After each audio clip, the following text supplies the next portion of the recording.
Ready for a Halloween experience like no other? Dive into the darkness at the Nevermore Haunt in Baltimore. Encounter bizarre creatures, terrifying visions of the past, and heart-pounding horrors that will leave you breathless. With live sideshow performances, an on-site bar serving local craft beers, and a haunted house filled with your deepest fears. The Nevermore Haunt is the ultimate Halloween destination. Open 13 nights in October, rain or shine. Get your tickets now at thenevermorehaunt.com. Are you brave enough to face the terror?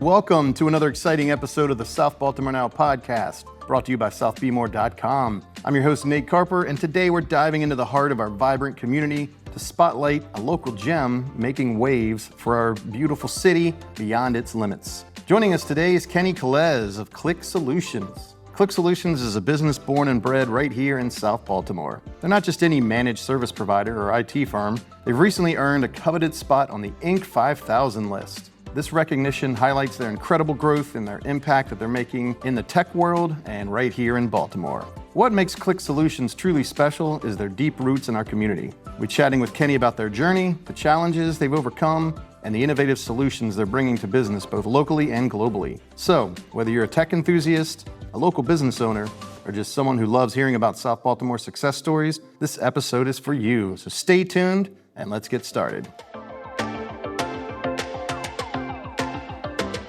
Kevin, what's up, man? Good to have you back here on the pod. How you been? What's going on? Sitting here looking out at the harbor. Not a bad place to work. Man, Kenny, this is a beautiful office that we're in right now. Once again, we're on location here at the Klik offices in South Baltimore on Key Highway. Kenny, want to say welcome to the show. Thanks for joining us. Thank you. I appreciate you guys coming down. I better get this right. 1000 Key Highway East, because when they built it out, it's a different address. So we don't not that we don't want anyone not to find us, right? But yeah, Cool. It's a great spot. I guess at one point they thought they were done with Key Highway, and then 20 years ago they said, we need more Key Highway. need more Key so Highway. They had the Key Highway. Right. And I guess you guys are I don't know if it's east, I guess you're west of where some of your other branches are, but I guess you guys are maybe the west branch of Klik Solutions. You're better with the math than I am. I think you're right. I think we're west of one other and then maybe south of the other one. I don't know. Yeah. Either way, I know they have a good footprint between Europe and America and Baltimore. In Baltimore, we do. It's a company that's Baltimore from day one. They actually started off as Federal Hill Solutions. I say they because I wasn't part of the organization. Then they started off as Federal Hill Solutions was the original name. First office was actually on Ford Avenue. Since this is a local-centric podcast, 3 doors down from Clip Art. If you know where Fort and Riverside intersect. Neil Constantoulis and Arthur Olshansky started the company coming up on 13 years ago. They started off there and all of their Baltimore locations have been South Baltimore. They went from there, South Charles Street, right across from the former Metropolitans, now Game On, I think is the name of the bar, the restaurant there. They went from there to 1100 Wacomico over in Pigtown on, I want to say maybe the 7th floor of that high rise over there, relative high rise, and then moved here to 1000 Key Highway East. So I've bounced around the South Baltimore area and enjoy it. And like you said, contribute a lot, and it's good to be part of something like that.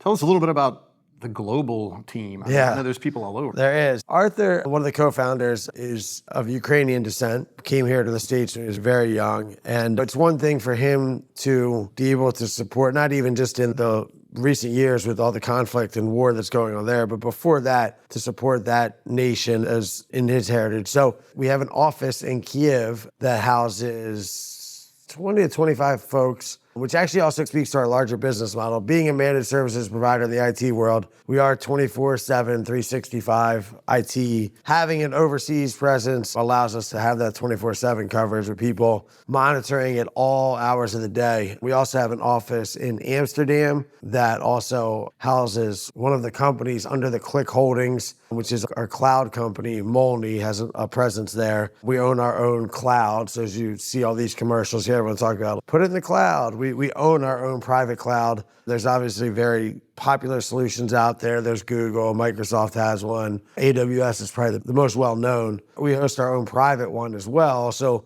giving companies more of a smaller feel and also a more local option that they're not the small fish in the huge sea that is Amazon or Microsoft. So We have those 2 overseas. In the US, we have an office in Miami, adding to our customer base down there. A lot of marketing work for us down there. So we do that as part of our holdings, which I'm sure we'll talk about. And then we have another office in Austin, Texas. We had a woman, Karen, who was here in Baltimore. Family took her out there to Austin with the blessing of it, wanted to start up the business there. We have techs that, when you call for support, are spread throughout the US. So that also helps us with covering shifts and stuff like that. And then here in Baltimore, we're sitting here at 1000 Key Highway. Within a couple days, we'll open our sales office up in the Rampart building of McHenry Row. I finally learned the name of that building. We've all been there for however long with sports and all that, but it's actually called the Rampart building. We'll open a sales office inside that. Dangerously close to THB, but we'll figure that out. And then we have our field services office,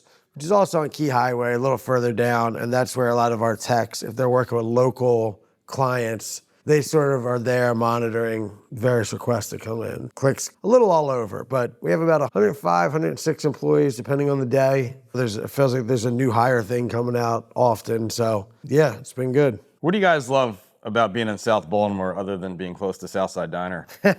Southside Diner is a big plus. You'll catch I'd say at least 2 of us in there on any given day. Shout out to Nick. I'm sure he's listening. I mean, for me, I'll speak for myself. Like, I've been in the community now for, I want to say, coming up on 20 years. I love that it's something that can impact a lot of different people. You're seeing a lot of the same faces. You get a chance to make an impact. We sponsor a lot of things. We're a sponsor of Thomas Johnson's Fall Festival. We missed out on the Little League sponsorship this year. I guess we didn't know anybody there, but we'll get that fixed next year. Klik is going to sponsor the South Baltimore Basketball League this year. So they committed to local things and just the ability to entertain clients. We have events here. We had a pirate ship cruise off of our dock, but also put some of the notions, some of the preconceived ideas about Baltimore, like, to rest. Like, this is not this big, scary, terrible place. Yeah. So there's so many good things going on. There's so many good people. There's so many opportunities to help people. I think the ability to rewrite that narrative a little bit with our national clients and even like clients in surrounding counties come to the office. We're right off of 95, super convenient. We had the Urban Pirates, I think is the official title, the cruise that comes around the harbor. We did an event here and we had multiple people like, oh, this is great. Like, I didn't know. And for the 3 of us that live here, we're kind of like, yeah, this is every day. Like, it's pretty like normal. It can be like this. The gateway to the world here. So that's, I think, changing that story is fun. And then working with local clients, being able to see the impact. I think that's cool. We have some clients that are doing some really cool stuff, and when you're able to see it, as opposed to some of our other clients that are more distributed and you don't get to see your impact on their work, I think that's another plus. Yeah. And obviously, hometown for you guys is Ukraine with Arthur's background. And I know I spoke with Arthur when you guys moved into this office. He was telling me a lot about how the education is really good in Ukraine. We're really good STEM education there, but the job market is not nearly what it is in America. So I know he was passionate about opening that office there, where I guess you guys have a lot of really intelligent engineers and other positions over there. So tell us about that office there and how the expertise those Ukrainians bring has elevated what you guys do at Klik. So we have a division of our company called KlikSoft. There's a couple different divisions that specialize in certain things. And KlikSoft specifically is around our software development applications. So we can build custom software applications in a lot of popular languages. And the Ukraine has been, as Kevin was saying, it's really moved forward in European countries in terms of software development talent. So we have a number of software developers that work out of our Ukraine office that are able to build us custom web projects, that are able to do custom web development. My first client here at Klik, when I started just about a year ago, was a local South Baltimore roofing company. Shout out to Roger Shiflett, who you'll see all over Facebook, but came to us to fix their website. They were having an issue. We did all the custom development in the Ukraine. And what that allows us to do, besides having really talented people, is, as Kevin said, we're able to provide jobs, but it's a fact that offshoring is something that happens. Our rates are able to be super competitive. There's different aspects of offshoring, and there's certain challenges that come with it. One of the benefits of the Ukraine is the language barrier is not nearly as dramatic as it is with other offshore locations. So the communication is much easier, and I think people, let's face it, a lot of people have had that experience where you pick up, you call customer service. Customer service has been offshored. There's a very difficult communication situation. It's frustrating. and it gives you a bad vibe. It gives you a bad experience. With us being able to utilize the talent and then also their ability to communicate and speak directly to customers and clients here in the US, it is a differentiator, and it allows us to be more competitive with the rates we're charging. So it really is beneficial for a lot of people. Obviously, those folks are under a certain stress that hopefully none of us will ever imagine, that our country being at war in our area. Where they're at in Kiev is relatively unbothered compared to other areas of the country. There are some challenges that go with it, but it's an interesting bond. We have a charity that does a lot of work with the children there. One of the key things that we do with the children there is that we provide them English lessons so that it does give them more of a leg up to potentially enter a wider job market as they choose to move forward. Our charity's something Arthur's really passionate about, and it bleeds out to the whole company. It's when you watch him, and there's a number of other Ukrainian Americans that work here, there's tough days. And there was one, I think, last week where Russia sent 2 ballistic missiles. And that people walk in a little bit somber that are, if they're not impacted directly, they might have family or something like that. But I think it's made all of us a lot more aware of it. And the folks that we have working over there are really top notch, and they're a differentiator for us. I love the fact that you guys are born and bred here, and I keep saying it, born and bred here in South Baltimore, have a global footprint. Clearly you're doing something right because you're growing. Let's get into it. I mean, this is a big deal that you guys made the Inc. 5000 list this year. That's huge. It was huge. I will take all the credit. It's my first year here, and it's their first year on it. I'm going to bring that up in a review for potential salary raise. My personal journey with these guys has been interesting. I've known Neil Constantoulis, the other co-founder. We went to college together. And actually, I was working and hadn't figured out my way yet a long, long time ago. And I ran into Neil here in South Baltimore in the Royal Farms parking lot directly across the street. And I'm like,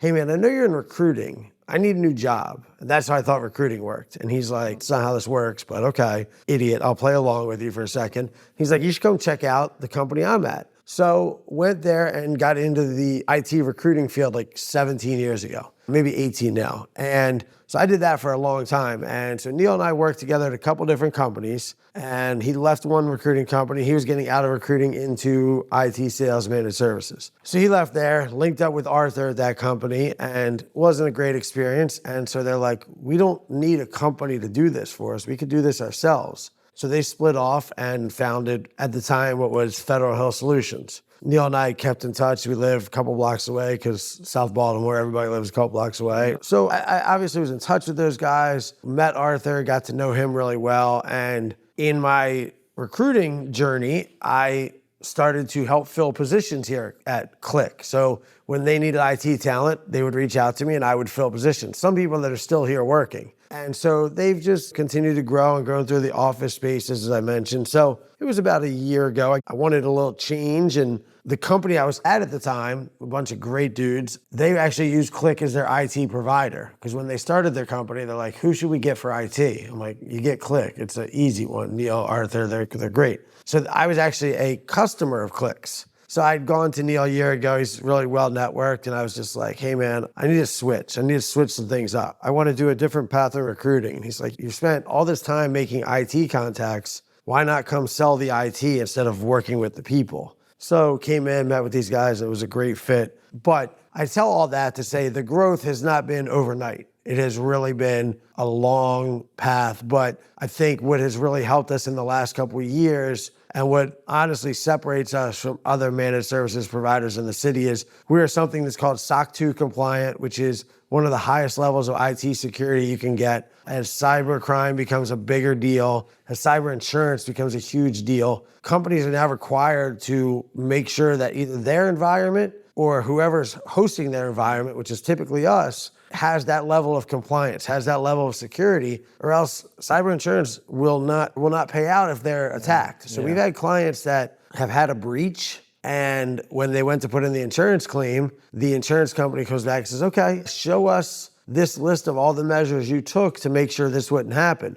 And if you're missing things on that list, your cyber insurance company is going to say, nothing we can do. Not only are you out the money, we're actually going to drop your coverage. And now you're out there floating without cyber insurance, which is a very scary proposition in these times. As we've really upgraded our security game, as we've done a little bit more around digital marketing, which is our Klik digital arm, as our software development group has really found their niche. These guys, and mostly these guys and myself as well now for the past year, we've expanded beyond just your typical managed services provider. That used to just be, okay, if you ever have a problem, call us, we'll fix it. Now we're helping companies strategically plan for growth. We're helping clients with all sorts of hardware issues. As they move to the cloud, how can they make sure that their environment's protected? And so I think our portfolio of offerings has grown so much over the past couple of years that allowed us to finally break that hurdle for Inc. This is the first year that we've applied for it. So that was a pretty big accomplishment. And I wasn't involved in that part, but I've heard it's a pretty arduous process. They are very thorough. You got to submit financials for the past 3 years. It's a lot to get on. So we were excited. Now the goal is, can we make it higher next year?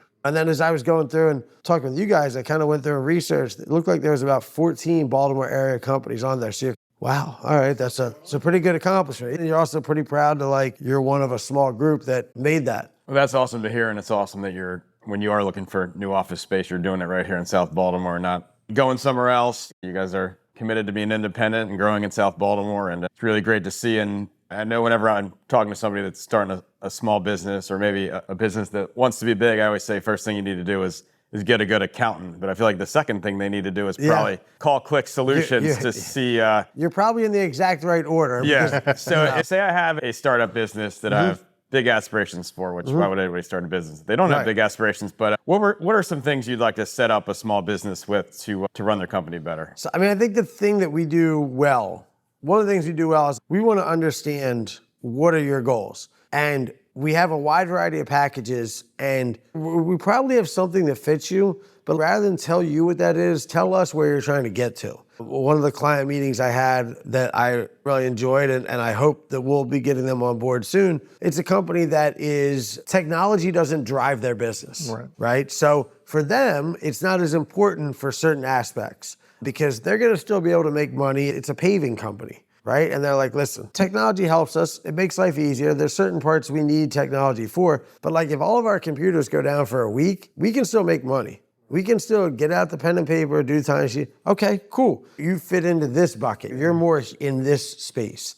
If you're a company that is relying on technology, another client we have that does really cool stuff around medical device creation. Technology is vitally important to them, and compliance is vitally important to them. Okay, you're more over on this side. We need to set you up with this. So I think what we want to do is we listen. We do a good job of listening. And then from there, it's a lot of our services can be bundled or a la carte. So having a little flexibility in our pricing, have a little flexibility in our offerings allows us to give you something that isn't going to break the bank, but also gives you peace of mind. Neil says it all the time. We want you to think of us as, in your organization, your IT department is our whole 100-person company dropped into yours. And so whatever it is you need, whether it's the printers down and the common things or the more uncommon things, where our largest client, and Arthur's just telling a story the other day, we got our largest client. They're a Fortune 100 company. They got referred to us because they had been hacked and they were locked out.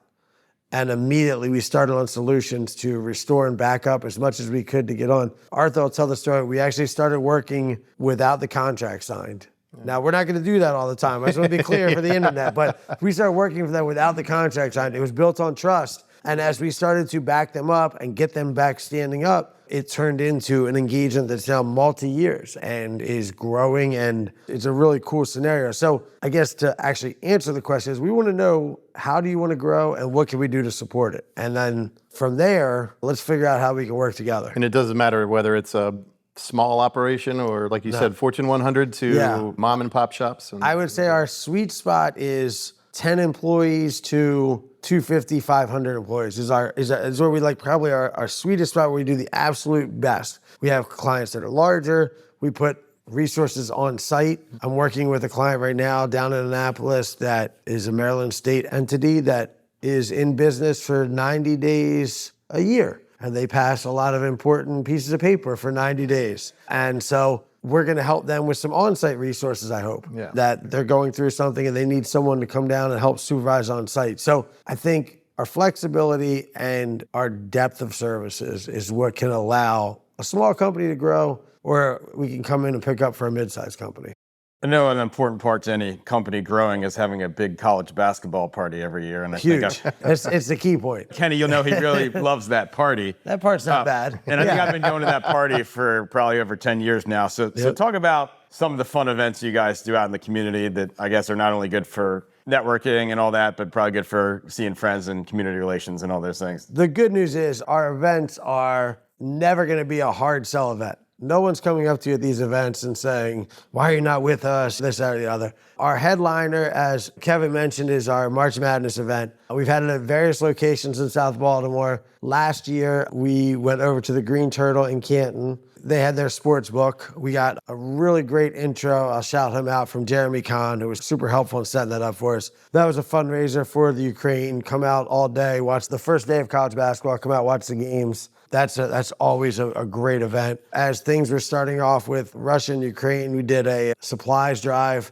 where we had Eric Costello down here, Mayor Scott came by. We filled up, I want to say, multiple U-Hauls of stuff that we could ship over to the folks in the Ukraine. At that point, I wasn't even working here, and I know I brought stuff over, and it was just, the line was out in the parking lot. Awesome. You're waiting to drop stuff off. We have a friends and family picnic that's coming up. It's September 21st. If anyone's interested, I'm sure we'll be able to get you there. Our parking lot space with the water view and everything there lends itself to having some outdoor events. So we have a couple outdoor happy hours during the year. We have some events that are really tech focused. We have a tech summit that we host usually at a hotel where it's really technical. The college basketball is not technical. And we've been doing that forever, and that has evolved. We've been at rope walk. We've been at crossbar. We've evolved to different places as it's grown. And we try and do 3 to 5 events a year that are relatively open. Obviously, we love clients and prospects, but we don't turn people away. We like to have a good time. And more importantly, it is a neighborhood-centric thing. If you check out their social media, it's a lot of fun. It's not just some boring tech company that's here. That's just very dry and cold, like you might think of in your mind of a tech company. So that's something I want to get out there is check out all their social media, their YouTube page. Arthur and Neil have a podcast as well. That leads me to this. Maybe there's some listeners out there in the community or beyond that are tech career oriented. Maybe they're getting out of college. I'm just curious for those that might be interested in getting into tech. It sounds like you guys are growing. We're growing. We are growing. I also, for 17 years, I did hiring for tech folks besides just here at Klik. So I think as people are getting out there and getting into it, like the best thing to do is just throw yourself into it. Certifications are less important to some people. I know many people that started their IT career by just being lucky and getting that one break and hands-on and that sort of stuff. We are growing. We obviously have a local presence and we have folks working all around, but I think it's never a bad time to always talk to people, always networking, and who can we help? And I'm sitting here today because Neil was cool enough to help me. There's many people have come my way, hey, I can't help you, but I can pass you on to the next person that can. And that's a mindset that permeates this whole company. We do a lot of work with referrals. We do a lot of work with having those events to just get people out, to be like, because very rarely are people calling for their IT support unless something's wrong. So the key in this industry is being top of mind if or when something goes wrong. Because if you are with another managed services provider, changing from one to the other, while I think there's a ton of good reasons to do it, it's a pain in the ass. And people don't want to do that for just no reason. So you want to make sure that you're always providing what you have going on, what's the latest and greatest, and then say, hey, listen, we might not be the right fit for you today. We might be 6 months, it might be a year. We've been here almost 13 years. We'll be around when you're ready. I said that to a prospect the other day. I said, we just don't think we need that yet. Cool, no problem. I hope you grow and you need us. Yeah. And we'll probably be in the same exact spot. I guarantee my cell phone number will be the same. Just call, and when you're ready, it's time. And until then, if we can be of service, just call. Because you're entrusting people with a lot. We see it all. If we're your IT managed service provider, we're in all of your systems, making sure that no one else can get in them. But there's a trust factor, and people want to make sure that they know that they can do that. And for us, I think being local, having our faces out there, being proud of what we do, being in the community, I think helps build that trust. I've obviously known you guys forever. If I don't see it at a school drop-off, I see it at a Little League game or a basketball game, and the more people that just see you out and about doing it all the time, I think builds up that trust, and then you hope at some point comes to the exchange of business. Obviously, Baltimore has its industries that have always been strong. When we think about healthcare and military bases and finance and tourism, things like that. I know there's always been this talk to talk Baltimore up as more of a tech city. I know it's trying to make its way as more of a cybersecurity city. I'm not sure if that went where people wanted it to go. But in your opinion, working in multiple aspects of the tech and IT world, how would you say Baltimore is as a tech city at this current time? It is such an underrated tech city. It is such an underrated tech city. So when I think tech, I first think like software development, because I think of that as just sort of the highest level of tech, right? There are some really good software development shops in this area. There are some really good companies that are anchor companies here that are like industry leaders in their industry in technology. T-Row is one of the best technology shops around. There's some other ones that have done some really cool stuff, and there's a ton of talent, IT talent and tech talent in Baltimore. It is a really good tech city. It gets a little bit lost, and then the other thing it has to deal with too is a little bit of stigmatism from being so close to DC, that the DC tech scene is not as innovative as Baltimore's due to the nature of the government, in my belief. And then so many of the companies around DC are supporting the government. That's their big push. And the government's just not as innovative. That's just what it's going to be. Baltimore gets away with a lot more than that. And it's, in my opinion, it's better than Philly. New York is the other one on the East Coast that I would say has it. But we have a lot of innovation. And I think so much of that comes from the strong educational. Hopkins puts out so many smart people. UMBC puts out so many smart people. It hasn't gotten it on the full enterprise level. It hasn't gotten the recognition, but like I was part of Greater Baltimore Technology Council for a long time, and I used to do co-working space down at Betamore. There was some really cool stuff happening there, and like people that have then sold to larger companies. I think that's one thing that Baltimore, I don't want to say I'm not gonna say it doesn't do it right, but I think that's where like we get lost a little bit in how cool the tech stuff we're doing is, because a lot of it gets gobbled up. A lot of it gets purchased, and therefore it loses that Baltimore flavor to it that holds on. But a lot of it was innovated here. This was the leading area for like online education for a long time. Sylvan, Laureate, and a ton of development was happening here. Sylvan had a ton of software development, Laureate, and then as they get purchased, whether it be private equity or something, some of that starts to move out. But a lot of the innovation starts here, and it gets really underrated as like an innovative tech city. And hopefully you'll take those smart guys from UMBC and Hopkins to develop the stuff, but bring in those Towson Tigers to sell it. The Towson Tigers to sell it. And maybe those innovative guys can make us a app so we can get cheap airfare, because I think we're going to the tournament this year. And so, you know, maybe Coach Scary, Ryan Scary, Chris Conway, all on the Towson staff. Maybe I can get those guys to listen to this. But if we're tournament bound this year, Kevin's already said, you know, the podcast is paying for the first 4 tickets, so I'm in on that group. Kenny, this has been awesome, man. Really appreciate you having us in here today. If you need anything, give Klik a call, give Kenny a call. And again, congratulations on the Inc. 5000 and here's to better things. I appreciate you guys coming down. We can have you back to the office around college basketball time if we need to talk college basketball, or whatever excuse to get back in here. You guys are always welcome.